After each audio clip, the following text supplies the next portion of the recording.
Бәріңе сәлем достар, сіздермен бірге мен Нұрасыл Азат және Біліп Жыр арнасы.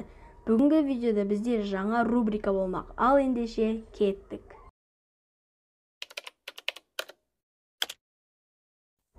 Құстар неге сөйлей алмайды? Ұлық Алла құс біткенге адамша тіл береді. Тіл пайда болған соң құстар адамдар сияқты өз араларында патша сайлауға таласады. Құстар шақылдап, шулап, даланы басына көтереді. Барлығының хан болғысы келеді. Ортаға бүркіт шығып, хан мен боламын, бәріңнен биікке самғап ұшамын, деді. Оған құстар келіспеді. Жоқ, бүркіт, сен өте тәкаппарсың, бізге хан болуға лайық емессің, дейді. Жарғанат, мен хан боламын, қанатым жүннен емес, теріден.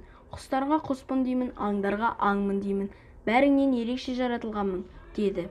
Құстар келіспей, жоқ, Жарғанат, сенің айыбың да осы ерекшелігіңде. Жарықтан қорқасың, тек түнде ғана жүресің, ал түнде біз ұйқыда боламыз. Бізге ондай патшаның керек жоқ, деді.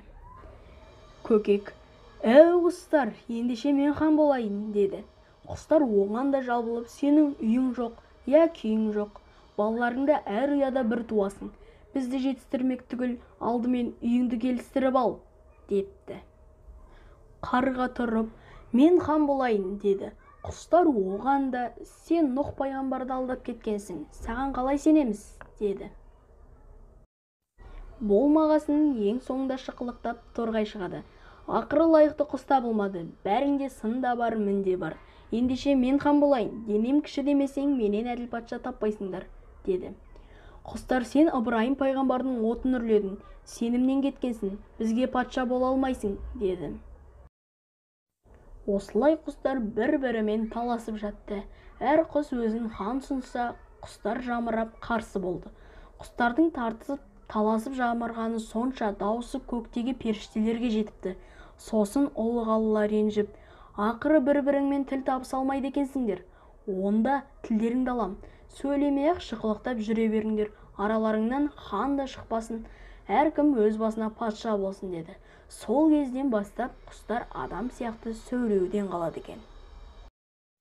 Міне достар, сіздерге дәл осындай мифтер мен аңыздар ұнаса, дәл қазір осы видеоға лайк басып, арнама жазып және менің бірінші арнама жазылып кетулеріңізді сұраймын. Бүгінге осы, келесі кездескенше қош, сау болыңыздар.